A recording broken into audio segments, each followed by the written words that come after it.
Friends, आज हम पढ़ने जा रहे हैं न्यूरल रेगुलेशन ऑफ रेस्पिरेशन। इसको मैंने गाइटन हॉल, गैनोंग और एकेजन से लिया है। I hope you like the video. It's an important 10 mark question, long answer question. आपको 10 आउट ऑफ 10 लाके ही दिखाना है एग्जाम में। ये इंपॉर्टेंट क्वेश्चन है और ये आपके लिए थोड़ा हार्ड हो सकता है, लेकिन मैंने इसको ईजिएस्ट वे में अपने हैंड रिटन नोट से समझाया है। I hope you will like the video. Please listen carefully. Regulation of respiration दो तरह के होते हैं, एक न्यूरल रेगुलेशन ऑफ रेस्पिरेशन, एक केमिकल रेगुलेशन ऑफ रेस्पिरेशन। एक न्यूरल, एक केमिकल। ओके, आपको इतना पता होना चाहिए कि रेगुलेशन ऑफ रेस्पिरेशन दो तरह के, neural regulation, chemical regulation. Neural regulation दो तरह के होते हैं, एक होता है ऑटोमेटिक कंट्रोल सिस्टम, एक वॉलेंट्री कंट्रोल सिस्टम। वापस क्या बोला मैंने? न्यूरल रेगुलेशन दो तरह के होते हैं, automatic control system, voluntary control system. इन दोनों का लोकेशन अलग है। मैं पहले ही बता देना चाह रहा हूँ कि ये जो वर्ड्स हैं, nucleus ambiguus, olivary nucleus, nucleus टेट्रा solitarius, nucleus ambiguus, nucleus retro ambiguus, ये सब जो वर्ड्स है ये चाइनीज़ जैसे वर्ड्स है, अजीबोगरीब वर्ड्स, इतने हार्ड वर्ड्स है कि कुछ समझ नहीं आता है। लेकिन इस वर्ड्स को आप बाद में जाके पढ़ेंगे। अभी के लिए बस और केवल आप अभी फोकस कीजिए कि इन वर्ड्स को आप लर्न कर लीजिए। कोई दिक्कत नहीं है लर्न करने में, आप इनको लर्न कीजिए अभी के लिए और बाद में इसको समझ लेंगे। अभी बस आप कॉन्सेप्ट पे ध्यान दीजिए, फिजियोलॉजी पे ध्यान दीजिए। Don't focus on anatomy, focus on physiology.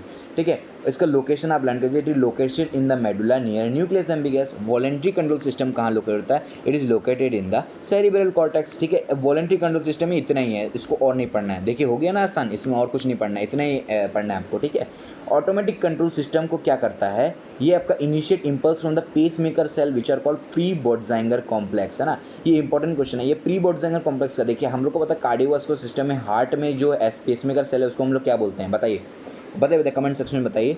हाँ, आप करेक्ट है, इसको हम लोग क्या बोलते हैं? ऐसे नोड बोलते हैं। ऐसे नोड बोलते हैं ना पी बोर्ड इसमें कार्डियोवास्कुलर सिस्टम में pacemaker cells of the heart are ऐसे नोड। वैसे ही रेस्पिरेटरी सेंटर में जो पेसमेकर सेल्स होते हैं जो रेस्पिरेशन का इनिशिएट करते हैं उनको हम लोग क्या बोलते हैं? प्री बोर्डजाइंगर कॉम्प्लेक्स बोलते हैं। वो पेसमेकर सेल्स होता है रेस्पिरेटरी सेंटर का, और उसको इनिशिएट कौन करता है? उसको ऑटोमेटिक कंट्रोल सिस्टम इनिशिएट करता है।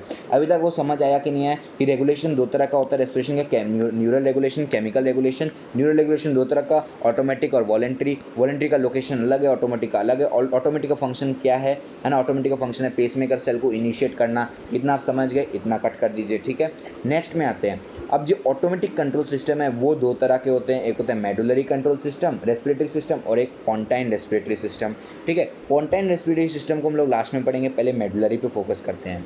देखिए आपको घबराना नहीं है, वापस इससे हार्ड वर्ड जो कि आपका है ventrolateral medulla overlying olivary nucleus. बस you learn for now that is located in the ventrolateral medulla overlying olivary nucleus. अगर आपको याद नहीं हो रहा छोड़ दीजिए, एग्जाम में लिखने का जरूरत नहीं है आपको, इसका ऐसे भी मार्क्स एक्स्ट्रा नहीं मिलना है। मैंने आपको बस समझाने के लिए किया है कि इसका लोकेशन मेडुला में होता है, इतना बताने के लिए। ठीक है, इसमें दो तरह का न्यूरॉन्स होता है। एक न्यूरॉन होता है आई न्यूरॉन जिसको हम लोग बोलते हैं, और ई न्यूरॉन। आई न्यूरॉन क्यों? आई वर्ड के जिसको हम लोग क्या बोलते हैं? इंस्पिरेशन। ई मतलब expiration. So is discharge during inspiration, is discharge during expiration. तो अभी तक समझ आया कि नहीं? मेडुलरी सेंटर में दो तरह के न्यूरॉन होते हैं, एक आई न्यूरॉन, एक ई न्यूरॉन। अब देखिए जो न्यूरॉन्स है वो दो बंडल बनाते हैं, दो ग्रुप्स ऑफ बंडल बनाते हैं। एक ग्रुप ऑफ बंडल होता है जिसका नाम है डॉर्सल ग्रुप ऑफ न्यूरॉन्स, एक होता है वेंट्रल ग्रुप ऑफ न्यूरॉन्स। ठीक है, dorsal ventral, dorsal ventral. The neurons group together into two groups are located in two groups, dorsal ventral. Learn कर लीजिए इधर ही। डॉर्सल का भी अलग लोकेशन, फिर हार्ड वर्ड आ गया, मेंशन करने का मन है कर लीजिए। अगर आपको मन है अच्छा मार्क्स मिले या नहीं मिले, या आपको बहुत मन है टीचर को इम्प्रेस करना है, शो ऑफ करना है तो कर दीजिए भाई। दोस्तों के सामने शो ऑफ करना है तो मेंशन कर लीजिए मुझे ये सब पता है, ये सब पता है। लेकिन एग्जामिनेशन पॉइंट ऑफ व्यू से या फिर जानने के पॉइंट ऑफ व्यू से अगर कॉन्सेप्ट लेना है तो ये बिल्कुल इंपॉर्टेंट नहीं है। If you want you can, but if you don't want you can also skip it.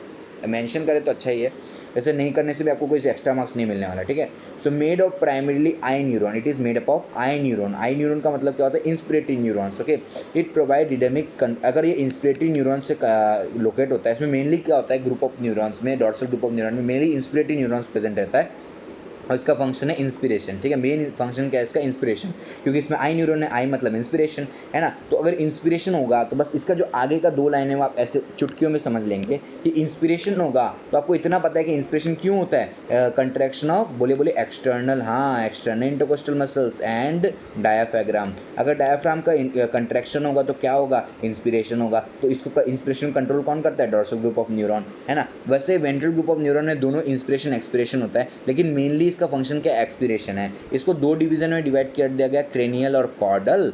Cranial क्या करता है? एसेसरी मसल्स ऑफ रेस्पिरेशन को कंट्रोल करता है via vagus nerve, 10th cranial nerve. Accessory muscles कुछ याद आ रहा है? नहीं आ रहा है? आप रिवाइज करके देखिए, आपको याद आ जाएगा। एसेसरी में तुम्हें स्टेनोक्लोडॉन मस्टर्ड, स्क्लेनेनी मसल्स, ऐसा कुछ कुछ मसल्स है एसेसरी मसल्स जो आपको याद करने की जरूरत नहीं, बस for the timing you remember accessory muscles को इनर्वेट करता है। और कॉर्डल क्या मेनली इंस्पिरेटरी एक्सपिरेटरी दोनों को करता है, लेकिन मेनली एक्सपिरेटरी फंक्शन करता है, ठीक है। नेक्स्ट है पोंटाइन सेंटर। हम लोग देखा था कि यहाँ पे हम लोग ने पोंटाइन सेंटर को छोड़ दिया था, अब हम लोग यहाँ पे कवर करेंगे। ये पोंटाइन सेंटर क्या है? एपोनिस्टिक और न्यूमोटॉक्सिक। मैं इसको लास्ट में आपको एकदम ऑर्गेनाइज्ड वे में समझा दूंगा। एपोनिस्टिक सेंटर क्या करता है, ये है ना, ये तो फिर इसमें क्या होता है, आई न्यूरॉन मेनली होता है। और ये क्या करता है, इसका क्या होता है, ये रेगुलेशन रेस्पिरेशन करता है। अगर इसका वेगस को कट कर दे, अगर इसको हम लोग रोक दे, एपोनिस्टिक सेंटर को काट दे, कुछ करके कट कर दे, तो क्या होगा, arrest of respiration occur in inspiration, मतलब इंस्पिरेशन बंद हो जाएगा। जब सांस लेना बंद हो जाएगा, उसको हम लोग क्या बोलते हैं, एपोनियोसिस बोलते हैं। क्या बोलते हैं? Apneusis. Due to the if the vagus is cut, arrest of respiration occur in inspiration called apneusis. Pneumotaxic centre क्या होता है, इसमें आई और ई न्यूरॉन दोनों होते हैं, और दोनों में क्या, ये लोअर पॉन्स में लोकेटेड, ये अपर पॉन्स में लोकेटेड होते हैं। और ये क्या करते हैं, inhibit the function of lower pons में लोकेटेड वाला क्या, एपोनिस्टिक सेंटर। इसका मतलब क्या है, न्यूमोटॉक्सिक सेंटर अपर पॉन में लोकेटेड होते हैं, आई और ई न्यूरॉन दोनों होता है, और उनका फंक्शन है एपोनिस्टिक सेंटर को बंद करना, इट प्रिवेंट एपोनियोसिस। लास्ट में हम लोग सब रिविजन देंगे ये हो क्या रहा है। हाँ, ये मैकेनिज्म है। मैकेनिज्म क्या है, ये सब कुछ कुछ चीज़ें हैं इसमें जो आएंगे। एक आएगा केमो रिसिप्टर, हायर सेंटर, और अदर रिसिप्टर से आपका स्टिमुलस आएगा। यहाँ पे दो ग्रुप में डिवाइड कर दे, हम लोग ने पढ़ा था ना, आई और ई न्यूरॉन 2 ग्रुप्स में प्रेजेंट है, डॉर्सल वेंट्रल, डॉर्सल वेंट्रल। ये डॉर्सल ग्रुप ऑफ न्यूरॉन है, वेंट्रल ग्रुप ऑफ न्यूरॉन है। डॉर्सल ग्रुप ऑफ न्यूरॉन क्या करेगा, इंस्पिरेशन करेगा, वेंट्रल ग्रुप क्या करेगा, एक्सपिरेशन करेगा और इंस्पिरेशन दोनों, because it consist of both I and E neuron, है ना। आई एंड न्यूरॉन दोनों होता है, लेकिन मैंने क्या बोला था, mainly it perform the function of expiration, है ना, मैंने पहले बोला था mainly it perform the function of expiration and it mainly क्या, इसमें एक ही फंक्शन होता है, वो इंस्पिरेशन। तो ये क्या करेगा, इंस्पिरेशन होगा इसमें, एक्सपिरेशन होगा इसमें, है ना। अगर कोई स्टिमुलस आएगा तो डॉर्सल ग्रुप क्या करेगा, इंस्पिरेशन। कैसे करेगा इंस्पिरेशन, एक्सटर्नल इंटरकोस्टल मसल्स और डायफ्राम का कंट्रैक्शन करेगा, है ना। और इंस्पिरेशन एक्सपिरेशन दोनों करता है, लेकिन मेनली एक्सपिरेशन करता है। कैसे करता है, contraction of internal intercostal muscles and abdominal muscle contraction, तो एक्सपिरेशन बढ़ जाएगा। समझ आ रहा है। नेक्स्ट दिस द, इसको हम लोग बोलते हैं physiological anatomy of neuro regulation. इसमें आपको बनाने का कोई ज़रूरत नहीं, एग्जाम में बस आपको बताया गया है कि अपर रीजन में आपका न्यूमोटॉक्सिक सेंटर प्रेजेंट रहता है, लोअर में एपोनिस्टिक, उसके नीचे डॉर्सल ग्रुप, उसके नीचे वेंट्रल ग्रुप। इनका थोड़ा फंक्शन भी दिया गया है जो it appears to be hard and it's not also important, बस आपको याद रखना है कैसा इसका ऑर्गेनाइज्ड मैनर है। वेंट्रल ग्रुप सबसे नीचे, फिर डॉर्सल, फिर उसके ऊपर एपोनिस्टिक सबसे ऊपर, अपर वाला रीजन में क्या, न्यूमोटॉक्सिक सेंटर, ठीक है। नेक्स्ट आपका एबनॉर्मल ब्रीथिंग है। आपका एग्जामिनेशन में 8+2 मार्क का क्वेश्चन आएगा, या फिर 7+3 मार्क का क्वेश्चन आएगा।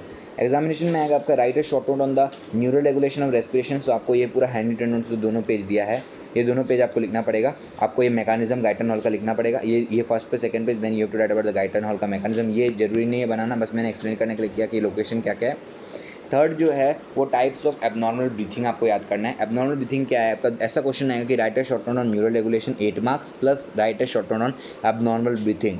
तो उसमें आता है जिनस्ट्रोक्स ब्रीथिंग आता है, आपका बायोट्स ब्रीथिंग आता है, अपनिस्टिक ब्रीथिंग आता है, और यहाँ पे क्यूजल्स होगा, के क्या क्यूजमल्स ब्रीथिंग आएगा। ये सब उनका डिस्क्रिप्शन है। जो मेरे हिसाब से अगर आएगा तो आपका इनमें से बायोट्स, अपनिस्टिक और क्यूजमल्स सबसे इंपॉर्टेंट ये दो है, बायोट्स और क्यूजमल्स, क्योंकि उनका डायग्राम बहुत अच्छा से एक्सप्लेन किया गया। तो ये क्या होता है, इनका रीजंस यहाँ दिया है, आप ये रीजंस पढ़ सकते हैं, एकदम इजी रीजंस है ना। द पर्सन ब्रीथ डीपली और short interval and then breathe slightly और not at all for additional interval. हाँ, इसको हम लोग बोलते हैं जेनस्ट्रोक्स ब्रीथिंग। इसका डायग्राम नहीं मेंशन किया। बायोट्स ब्रीथिंग थोड़ा इंपॉर्टेंट है, ये थोड़ा स्टार मार्क कर दीजिए, बायोट्स ब्रीथिंग। तो इसमें द क्विट्स bouts shallow respiration followed by unpredictable breath of period of apnea. इसमें क्या दिया हो देखिए, यहाँ पे क्या होता है, एपनिया हो जाता है ना, पहले शैलो ब्रीथिंग हो रहा है, quick bots of shallow breathing हो रहा है, और फिर एपनिया हो जाता है ना, फिर quick bots of shallow breathing, फिर एपनिया, है ना, स्टॉपेज आ जाता है। फिर इसमें एपनिस्टिक ब्रीथिंग पढ़ते हैं, इसमें characterize with prolong inspiratory gaps with a pause at full inspiration. Okay, diagram से समझेंगे। इसमें क्या हो रहा है, अपनिस्टिक ब्रीथिंग हो रहा है, ये वाला डायग्राम से प्रोलॉन्ग ब्रीथिंग हो रहा है, फिर विद फुल इंस्पिरेशन में क्या हो जाता है, पॉज हो जाता है। नेक्स्ट इज क्यूजमल्स ब्रीथिंग, करेक्टराइज है वेरी लो लेबर्ड रेगुलर ब्रीथिंग, है ना, डीप लेबर्ड रेगुलर ब्रीथिंग होता है इसमें, डीप लेबर्ड रेगुलर ब्रीथिंग हो रहा है इसके अंदर, इसको मतलब क्यूजमल्स ब्रीथिंग। ये एक्चुअली इंपॉर्टेंट नहीं है, इसका कॉजेज भी मेंशन कर दिया गया है। इसमें आ सकता है आपका 2 मेंशन कर देने से चल जाएगा, बॉट्स ब्रीथिंग और क्यूजमल्स ब्रीथिंग विद डायग्राम, ठीक है। सो अब हम लोग रिवीजन देंगे कैसे हम लोग ने पढ़ा था। रेगुलेशन रेस्पिरेशन दो तरह के होते हैं, बोलिए केमिकल रेगुलेशन, न्यूरल रेगुलेशन, है ना। यहाँ पे लिखता हूँ न्यूरल, यहाँ न्यूरल रेगुलेशन या केमिकल रेगुलेशन। न्यूरल रेगुलेशन दो तरह के होते हैं, कौन सा। हाँ, मैं हम लोग पढ़ा था क्या क्या है। एक ऑटोमेटिक कंट्रोल सिस्टम, एक वॉलंटरी कंट्रोल सिस्टम। ऑटोमेटिक क्या करता है, प्री बॉडजेंगर कॉम्प्लेक्स को इनिशिएट करता है। ऑटोमेटिक कंट्रोल सिस्टम और न्यूमोटेक्सिन को और नहीं पढ़ना, बस इतना ही होता है। सॉरी, वॉलंटरी को और नहीं पढ़ना, इतना ही होता है, बस इतना ही याद रखना है। ऑटोमेटिक में हम लोग ने क्या क्या देखा था, दो चीज़ देखा था, मेडुलरी और पोंटाइन सेंटर। मेडुलरी सेंटर यहाँ पे आएगा, पोंटाइन सेंटर। मेडुलरी सेंटर में दो तरह के न्यूरॉन होते हैं, एक होता है आई न्यूरॉन, एक ई न्यूरॉन। याद आ रहा है, आई न्यूरॉन, ई न्यूरॉन। इन दोनों को एक बंडल कर देते हैं, दो ग्रुप में डिवाइड करते हैं, डॉर्सल ग्रुप और वेंट्रल ग्रुप। डॉर्सल ग्रुप का फंक्शन क्या है, मेनली इंस्पिरेशन। वेंट्रल ग्रुप का दोनों फंक्शन है, इंस्पिरेशन और एक्सपिरेशन, है ना। मेनली क्या फंक्शन है, एक्सपिरेशन। मेनली क्या फंक्शन है, इंस्पिरेशन। Inspiration expiration. इंस्पिरेशन किससे होता है, external intercostal muscles and diaphragm का कॉन्ट्रैक्शन से। एक्सपिरेशन किससे होता है, इंटरनल इंटरकोस्टल मसल और एब्डोमिनल मसल का कॉन्ट्रैक्शन से।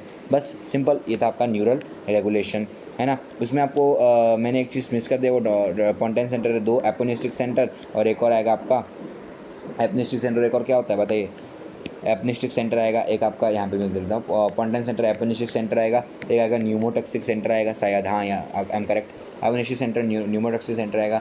इसमें ये क्या करता है, perform the function of apneusis करता है। एपनियोसिस मतलब if vagus are cut and perform the function of apneusis. इसमें आई न्यूरॉन होता है, मेनली इंस्पिरेटरी।